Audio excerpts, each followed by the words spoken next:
Savolni eshitamiz bolalar. 1 ko'paytirilgan 3 teng 95, ha?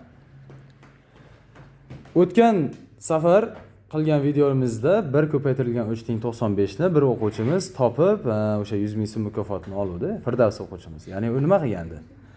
Xo'p, bundan bitta qalamni oldi. 35 dan. Mana 7 qildi. Ha? Mana bundan bitta oldida 5 qildi. 7 kara 5 teng 35 dedi. Ikkita qalamning joyini o'zgartirdi.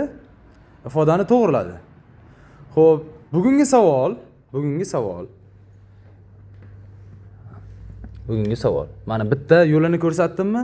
Xuddi shuni ikkinchi yo'lini ikkita qalam bilan bajarib bergan o'quvchiga mana 50 ming so'm pul mukofoti bor. Ha.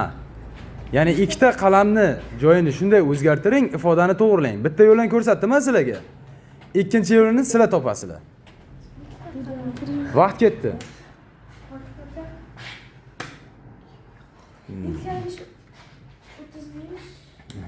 Bu bitta yo'li edi.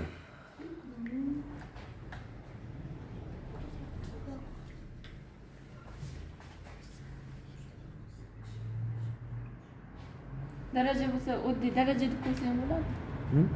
Darajasi deb. Buni ko'rsatdim. 7 kara 5 teng 55 qo'yding, 35 qilib ko'rsatdim men, ha? Bu bitta yo'lini ko'rsatdim. Ikkinchi yo'lini topgan o'quvchiga mana 50 ming so'm pul mukofoti bor. 50 ming so'm yutib olishlari mumkin mana. Xo'sh? 6 bo'lmay qoldi. Xo'p, 6 bo'lganda ham 1 kara 6 36 bo'lmaydi-da. Darajada bo'lardi mumkin.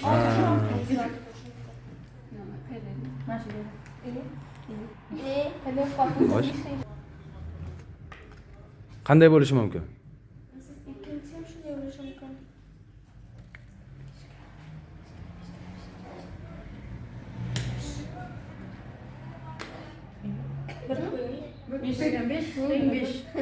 Bir ko'paytirilgan 5 teng 5. Qanday qilding? Bitta qalam bilan bitta. Yo'q, ikkita qildi. Bitta, ikkita. 2. Xo'p, to'ppa to'g'ri topdi o'quvchimiz.